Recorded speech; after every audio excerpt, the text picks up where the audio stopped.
tenez-vous prêts, car le Fils de l'homme viendra à l'heure où vous n'y penserez pas. Amen. Amen. C'est-à-dire que le Seigneur nous prévient tous les jours, on est tous prévenus. Et puis il y en a qui savent que leur vie spirituelle doit commencer à se relever. Sa vie de prière, sa manière de faire les choses en bien, tout doit reprendre vie. Il y a ceux-là qui ont bien commencé avec notre Dieu, qui ont bien commencé, mais à un moment, ils n'ont fait que régresser. Maintenant, pour reprendre vie, c'est un problème. Ils se laissent emporter par la distraction. Souvent encore du travail. Bon, il vient d'arriver de boulot, je suis fatigué. Bon, je suis vraiment fatigué, je suis couché, je te mets à dormir. Quelques rares fois, tu arrives à te lever pour prier un peu, mais des petites prières, et puis tu te couches. Le voleur, quand il vient voler, comme la Bible le dit, quand le voleur vient voler, celui-là qui appartient à la maison ne sait pas que le voleur vient à telle heure. Notre Dieu aussi, personne ne saura l'heure à laquelle il va venir. C'est pourquoi si celui qui appartient à la maison savait que le voleur allait venir à telle heure, il allait s'apprêter pour l'attendre. C'est comme ça que Dieu aussi va nous surprendre. Voilà, Dieu va nous surprendre. Maintenant, à nous maintenant, d'être toujours prêts. C'est qu'avec Dieu, on doit être toujours prêts. Même si tu n'arrives pas à prier comme ça, mais partout là où tu marches, spirituellement, sois connecté au trône de Dieu. Sois un intercesseur en tout lieu. Sois un intercesseur. L'intercesseur, c'est celui-là qui prie. Les intercesseurs, comme il dit, c'est ceux qui sont les piliers de l'église. Pour ceux qui sont connectés à l'assemblée là où ils sont, quand ils prennent le nom de tous ceux qui sont là, et puis qu'ils se mettent à prier pour eux. Tu pries pour telle personne, tu pries pour telle personne. Oui, Seigneur, on veut que le mouvement évolue, on veut que ma soeur, vraiment, bon, elle est un peu timide, il veut que vraiment elle se relève, la timidité disparaisse. Parce que tu as dit, ce n'est pas un esprit de timidité que tu as donné, mais c'est un esprit de force que tu as donné. Vraiment que cet esprit de force prenne le contrôle afin de vraiment bien la diriger, afin qu'on vraiment sente maintenant la puissance en elle, quand on voit la timidité disparaître. Il veut que mon frère, vraiment, tu l'utilises à une autre manière. Il veut que quand tu es en train de prier les différents noms des personnes, Seigneur, révèle-moi que ce ne va pas dans la vie de telle personne. Pendant que tu es dans ça, quand tu fais de ça tes sujets de prière, tu vas voir qu'il va te révéler la vie de telle personne. Parce qu'il voit que tu prends ça à cœur. Amen.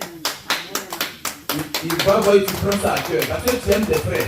Tu veux voir ce que le papa dans la vie. Quand tu te mets à prier, le Seigneur agit. Il va te révéler.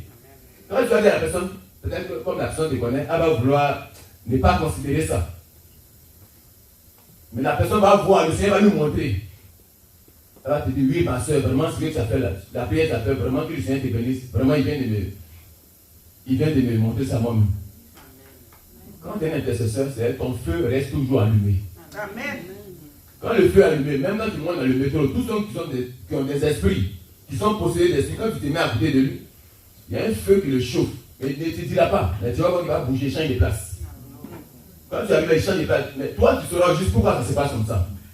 Parce que le feu, comme il dit, la prière, c'est la nourriture de l'Esprit de Dieu en toi.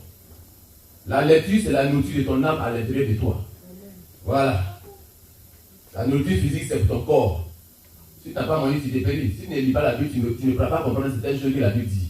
Mais si tu ne pries pas, tu ne seras pas toujours vraiment en action. Tu ne seras pas toujours là pour voir certaines révélations. Ben, c'est dans la prière que l'Esprit en toi, là, il révèle maintenant certaines choses que tu vois. C'est l'Esprit qui révèle les choses de Dieu.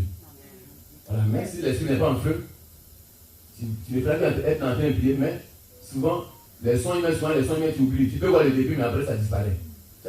Ça commence bien, après, boum, ça disparaît. Tu cherches, mais tu ne trouves plus. L'ennemi aussi passe avec un flash des songes. Donc, pour mieux voir tes clairs dans tes songes, quand tu mets des heures que tu respectes, et puis tu respectes ces heures-là, et c'est ça pendant un mois. Si Dieu n'a pas éclairé, il n'a pas mis tout au clair, c'est que Dieu c'est un menteur. Donc le corps là, ton esprit, c'est la prière. Lecture, ton âme. La nourriture, ton corps. Quand chacun est nourri comme doit être nourri là, tu vas voir que tu es un chrétien, tu commences à t'affermir. Il y a certaines énergies qu'on balance là, ça te dit plus rien, tu vois que ça c'était autant d'enfants, au moins tu étais encore enfant. Où tu es assis maintenant là, où le Seigneur t'a assuré que tu es solide, un chrétien solide. Même quand un pasteur est en train de sortir des vilaines paroles, il balance des vilaines paroles, quand tu écoutes ça, tu dis, mais c'est quel pasteur ça là? Mais qu'est-ce qu'il est en train de dire? Lui-même a besoin d'aide, il doit changer.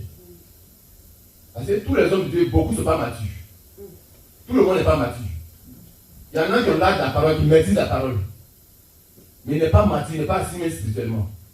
Pour des petits trucs, un vent qui passe là, il se met en colère, tu vas le voir un peu, il se chamaille avec le fidèle comme si ils sont même chose. Le fidèle se demande à ta main. C'est mon pasteur qui est là. Non, c'est comme ça il est. L'homme reste l'homme. C'est Jésus seul qui est resté tel qu'il était. Sinon, nous là, souvent on change. Donc on prie pour demander à Dieu de nous aider. Amen. On prie pour que Dieu nous aide. Nul n'est parfait, nul n'est saint. Amen. On lutte nous tous à la perfection. Voilà. On veut aussi gagner ce bon combat là. Voilà, mais pour gagner ce combat là, il y aura beaucoup d'épreuves. Ces épreuves là, c'est à ça que nous tous nous sommes appelés. On doit forcément passer par là. On doit forcément passer par là. Tu vois que pour sortir, pour arriver à l'église ici, tu n'habites pas près d'ici. Il t'a fallu parcourir quelques distances en voiture avant d'être là. Si tu restais à la maison, tu n'avais rien écouté ici, tu n'allais pas pouvoir danser ce matin ensemble en famille. Il a fallu que tu fasses l'effort. Tu as emprunté la voiture, tu t'es retrouvé ici. Il y a toujours quelque chose à faire pour obtenir ce qu'on veut. Amen. Voilà. Il y a toujours un prix à payer pour toutes choses. Amen. Il y a toujours un sacrifice. Amen. Voilà, pour cette maturité spirituelle, pour être assis, il y a toujours un prix à payer. Voilà, on va prendre ce dernier verset, puis tu vas prendre Acte 28, 25, 27.